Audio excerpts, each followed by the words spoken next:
Olá, meu camarada. Vamos para mais um vídeo desse canal. Hoje nós vamos falar sobre um desafio entre capoeiras cariocas e paulistas.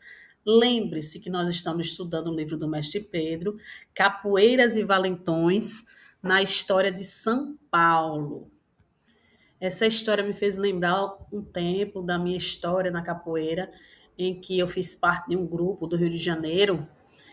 E lá eu tive que estudar bastante, né? Quando eu fui pegar a minha corda de monitora, minha corda de instrutora, eu tive que estudar bastante a história do mestre Paraná. E é interessante quando nós estamos estudando a história da capoeira, como percebemos nuances dessa história do passado, né, da nossa ancestralidade, com outras histórias também ancestrais, mas um pouco mais próximas da gente, né, no século XX, que aqui nós estamos estudando o século XIX. Só uma partezinha, porque eu me lembrei bastante desse período da minha vida, da minha história capoeira. Mas me conta aí nos comentários se vocês acham que existe essa rivalidade entre capoeiras cariocas e paulistas, ou sergipanos e alagoanos. Estou dando um exemplo aqui, né? Nossa, estou brincando, mas se ainda existir, contem aí nos comentários que eu quero saber de onde vocês são, se nos seus estados vizinhos possa ser que tenha alguma rivalidade.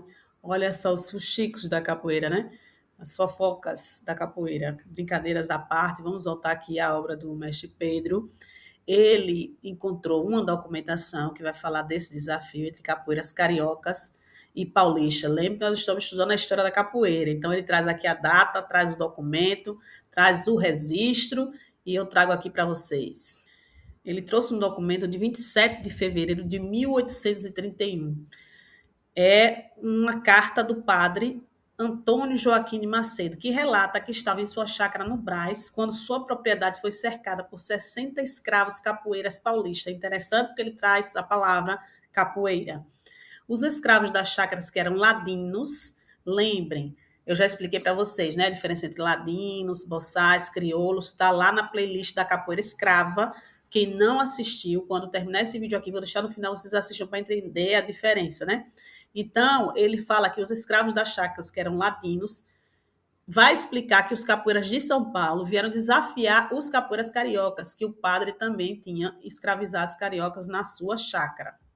Então, vamos por partes tentar entender esse momento da história da capoeira. Como sempre, eu trago para vocês no canal sugestões de leitura. Eu trouxe aqui hoje a Regiane Matos. Regiane Augusto Matos é uma escritora que eu gosto bastante. Quem está em sala de aula e que trabalha com a prática antirracista é muito importante ler a Regiane.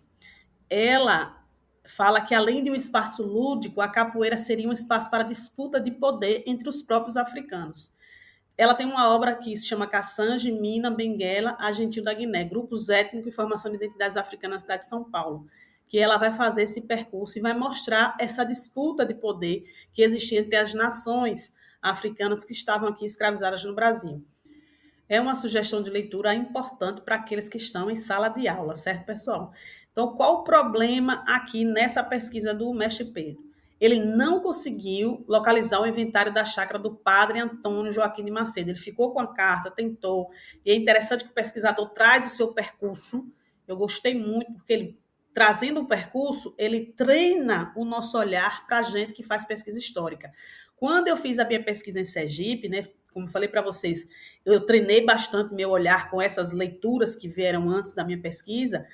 Eu procurei também inventário de Vitor Manuel Fontes. Lembra aquele capoeira que foi deportado junto com os 52 capoeiras que o governador Felisberto Freire, quem não viu ainda, não conhece a minha obra, Escorregar Não É Cair, é um jeito que o corpo dá as configurações da capoeira em Sergipe no século XIX.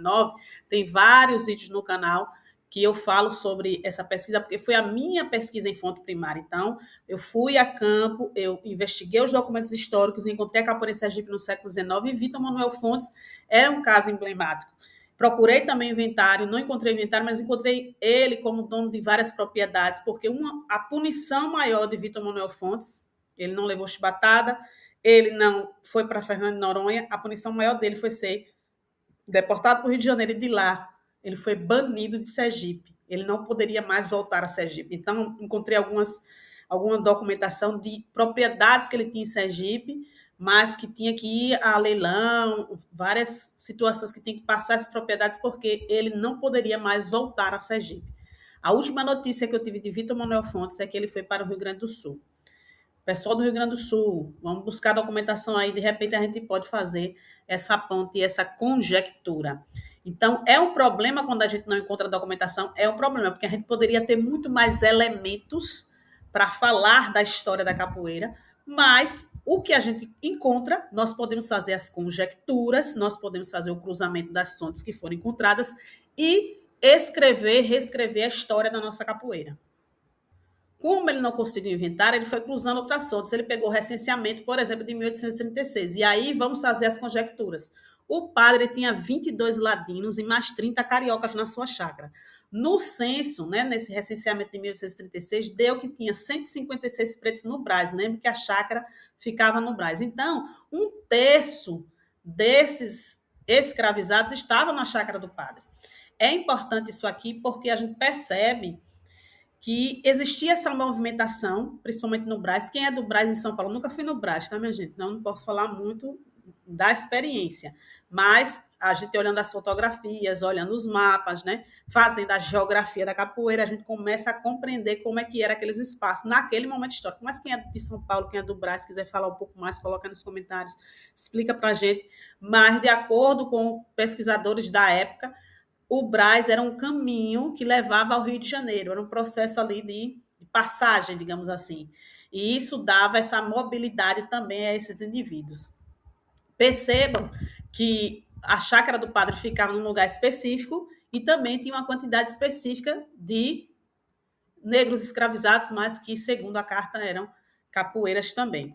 E dentro dessa mobilidade existia uma figura interessante, que era as figuras das quitandeiras. E por que eu trouxe essa figura aqui? Porque, como eu sempre falo para vocês, não dá para estudar a história da capoeira sem estudar a história do Brasil. Essas figuras, essas mulheres têm uma importância muito grande. Teve momentos específicos na história em que havia escassez de alimento. Então, essas mulheres eram responsáveis também por suprir algumas necessidades. Essas quitandeiras, né, que a gente pode trazer a importância delas, que se vestiam de uma forma específica, que tinha mobilidade urbana, que muitas delas conseguiam, através do seu trabalho, comprar carta de alforria. E esses negros capoeiras, eles faziam muita negociação com as quitandeiras. Como assim, professora Odalisca? Só existia no Brasil uma coisa chamada negro de ganho, que é uma peculiaridade que me faz também pensar e conjecturar que a origem da capoeira só foi possível nesse contexto histórico do Brasil, porque tinha algumas coisas que só existiam no Brasil. Então, o escravo de ganho, ele ia para a rua, muitas vezes vender mercadoria de seus senhores, e ali ele tinha essa mobilidade, ele se encontrava com outras pessoas, eles faziam as trocas culturais, eles tinham que defender as mercadorias com pontapés, com cabeçadas, como a gente já viu em documentação, mas também eles tinham que fazer várias negociações. Vamos parar para pensar aqui. Um indivíduo de classe média, vamos colocar assim, qualquer ponto histórico, no nosso aqui, nesse momento. A gente compra casa, a gente compra carro, a gente deseja um celular, coisas que estão aqui no nosso cotidiano. Então, são coisas mais que todo mundo quer, digamos assim. Naquela época, especialmente no século XIX, em que os indivíduos que fizessem trabalhos mais manuais eram tidos como inferiores, então qualquer pessoa que ascendesse um pouco socialmente, fosse, sei lá, classe média, vamos dar um exemplo, eles queriam comprar o bem que era daquele momento para fazer os trabalhos mais manuais, que era o quê? Um escravo. Muitas vezes, pessoas escravizadas conseguiam sua carta de alforria e compravam um escravo para si. Por isso que eu fico meio nervosa quando eu vejo na internet que você abre um vídeo sobre a história da capoeira e o cara diz assim que a capoeira foi criada como ânsia de liberdade contra a escravidão. Gente, não foi assim. Ninguém acordou de manhã e disse, eu vou lutar contra essa escravidão aqui, vou criar essa capoeira. Isso não existe. Capoeira é um processo cultural, uma prática social que foi acontecendo no dia a dia a partir de um cotidiano. E esse desafio entre capoeiras cariocas e paulistas que o mestre Pedro traz para a gente numa documentação histórica nos prova isso, que existia uma disputa de poder, que existiam relações de poder, que ninguém criou a capoeira como ânsia de liberdade, criou-se a capoeira por conta dessas relações do cotidiano mesmo. que foi surgindo, que em história tudo é processo. Mas vamos voltar aqui à questão das quitandeiras. Quando a família real chega ao Brasil, lembra, que a gente já viu no vídeo passado, quem não assistiu, assista. Vou deixar a playlist da Capoeira Escrava, do professor Carlos Eugênio, vou deixar a playlist da Capoeira de Valentões de São Paulo e vou deixar o vídeo sobre pesquisa histórica para você aprender a fazer a pesquisa histórica. E aí, quando a família real chega no Brasil, uma das atitudes de tantas outras foi colocar uma lei sobre os senhores de escravos, os donos de escravos, que a partir daquele momento era responsabilidade deles alimentar e vestir os seus escravizados.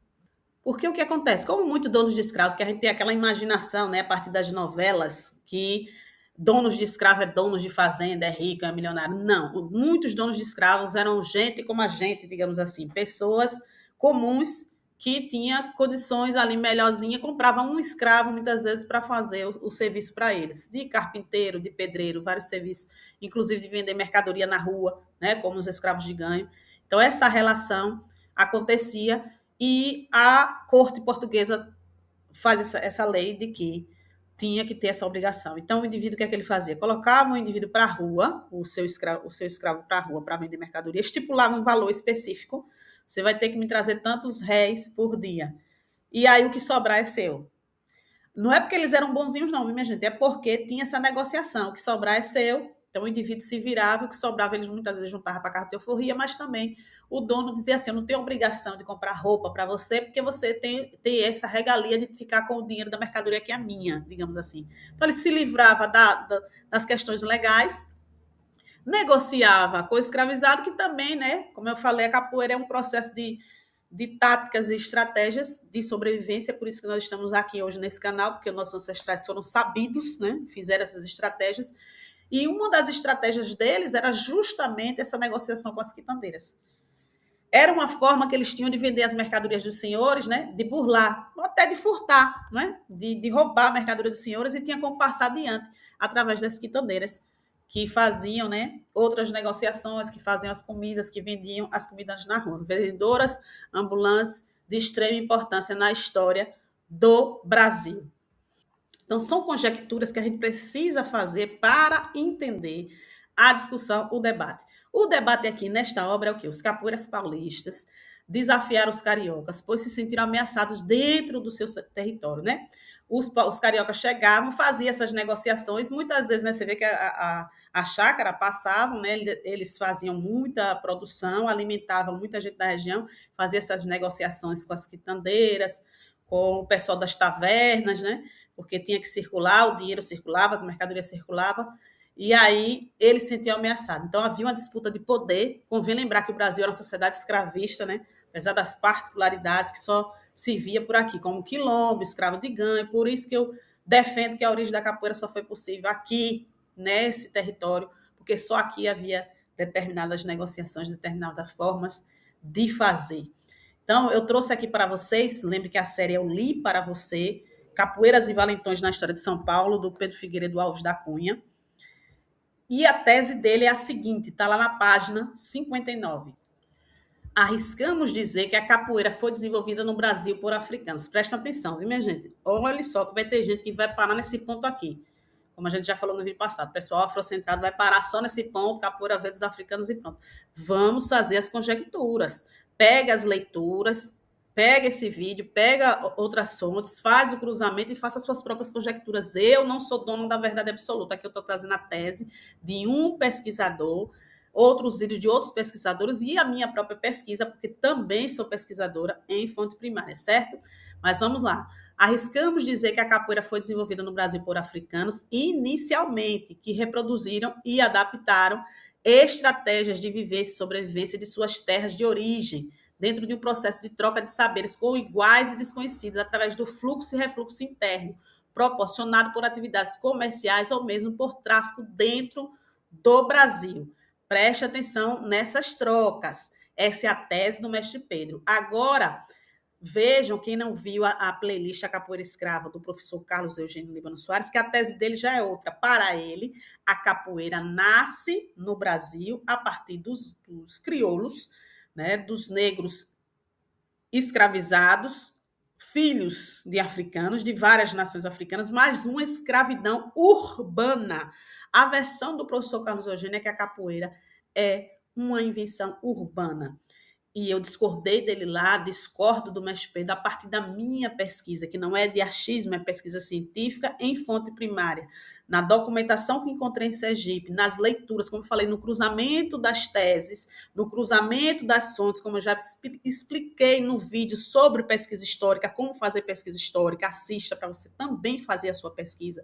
Aí você vai lá na Biblioteca Nacional, ensinei tudinho lá. Vai na Biblioteca Nacional, coloca o descritor, pesquisa o seu estado, faz as suas próprias conjecturas, mas a minha tese aqui, a capoeira é uma prática social que só foi possível nesse contexto sócio-histórico, político, cultural do Brasil, em solo brasileiro, de uma matriz africana, de várias nações da África, mas também com elementos da cultura dos povos originários, ou seja, dos povos indígenas que conviveram ativamente nos quilombos, que conviveram com os nossos irmãos africanos, mas também que a capoeira tem influência dos estrangeiros, como nós vimos na Negrada Instituição. A Negrada Instituição, estudada na Sociedade da Ginga, que é a nossa comunidade. Se você tiver interesse, eu deixo no primeiro comentário fixado, eu deixo sempre o link para você tirar suas dúvidas. Nós estudamos lá todo dia 30 de cada mês uma obra, eu dou aula, passo atividade, tiro suas dúvidas lá na Sociedade da Ginga. E a gente percebe essa inserção dos portugueses, mas também de outros estrangeiros na nossa capoeira. Então, a capoeira, para mim, é essa mistura que só foi possível no Brasil. Se você tem uma tese diferente, coloque nos comentários, mas coloque com respeito, respeitando que aqui é pesquisa. O mestre Pedro teve um trabalho esplêndido de fazer uma tese acadêmica em que ele encontrou documentos da capoeira de São Paulo, o professor Carlos Eugênio na capoeira do Rio de Janeiro, eu na capoeira de Sergipe, uma documentação histórica em Sergipe no século XIX. Então, traga a sua tese com pesquisa, com conhecimento, não com achismo e nem querendo desmerecer de ninguém, porque cada pesquisador é importante na sua área, no seu estado, no seu referencial teórico. Coloca nos comentários até aquilo que você acha, porque é importante você fazer as suas conjecturas, mas respeite os pesquisadores, respeite aqueles que vieram antes. Eu respeito todos que vieram antes, porque treinaram o meu olhar para eu fazer minha pesquisa, e respeito todos que vieram depois de mim, que a gente consegue fazer as conjecturas e entender que a capoeira é do Brasil. Essa bandeira eu sempre vou defender. Então, qual a conclusão desse desafio, que é a documentação histórica trazida pelo mestre Pedro? Ao que tudo indica, de acordo com a descrição do padre, né, lá o dono da chácara, lembra que a gente já falou, os desafiantes traziam facas, porretes, queriam tirar satisfação com os cariocas, porque havia disputa de poder entre os dois estados. Como a repressão no Rio de Janeiro era muito mais forte, né? A gente já falou sobre isso nesse canal. Muitos escravizados migravam para outros estados. Você lembra que a gente já conversou sobre os pretos Minas, que eram os sedutores? Então, eles tinham um papel fundamental nesse processo. Estudem, assistam os vídeos, façam as suas conjecturas. Esse vídeo aqui não substitui a leitura. Eu não sou dona da verdade, não estou aqui nesse canal para isso. Eu estou aqui com uma missão para que você, capoeira, tome conta da sua história, porque nós temos vários pesquisadores que não são da capoeira, são de extrema importância. Nós temos que ir lá, temos que ler, temos que pesquisar, mas você que é da capoeira tem que se apropriar da sua história, e essa é a missão desse canal. Então, se você quer que eu continue produzindo por aqui, deixa o like nesse vídeo para que eu entenda e para que o YouTube entenda que é importante esse vídeo para você. Coloquei aqui em forma de agradecimento, thank you, em homenagem aos ingleses, quem já acompanha o canal sabe, né, da influência dos ingleses também na nossa capoeira. Você pode fazer o seu comentário, deixa aí à vontade. Agora, lembre do nosso acordo, só pode compartilhar para uma pessoa, para um mestre ou para um grupo de capoeira. Porque quando a pessoa chegar até aqui, porque você sabe que nem todos chegam até o final, a pessoa não tem paciência para estudar, se chegar até aqui, vai ver que você disse, poxa, fulano se lembrou de mim, quer dizer que eu sou importante e que eu realmente tenho que estudar a história da capoeira. E a nossa regra aqui é essa. Se você não for inscrito, se inscreva no canal, porque é importante para nós que produzimos conteúdo, fazer com que o canal cresça e chegue para mais pessoas. Porque nós somos seres humanos. E os seres humanos precisam de estímulo, né? Precisam de motivação para continuar. Porque não é fácil, com a série de atividades, de tarefas, de alunos, de tudo que eu tenho na minha vida, estar aqui com vocês. Mas é algo que eu amo fazer. Então, se está chegando, até falei outro dia na Sociedade da Ginga. Teve um membro lá da sociedade que disse, professora, não para não, não para não, porque todo domingo eu assisto seus vídeos e me ajuda bastante. Então, se está chegando para uma pessoa, eu tenho que saber, né, minha gente? Comenta por aí, porque às vezes a gente cansa um pouco, mas eu acredito que está chegando para alguém, está ajudando algumas pessoas, então por isso que eu continuo por aqui. Vou deixar aqui no final a playlist da Capoeira Escrava, do professor Carlos Eugênio Líbano Soares. Se você não assistiu, assista. Vou deixar também a playlist desse livro do Mestre Pedro, que a gente está começando, mas vamos estudar a obra inteira. E também vou deixar o vídeo sobre a pesquisa histórica, como fazer pesquisa histórica com capoeira, para você aprender a fazer. E lembre-se, capoeira tem que ter propósito. Na roda do conhecimento também tem que ter malícia, tem que ter mandinga, tem que ter dendê. Axé, meu camarada. Até o próximo vídeo.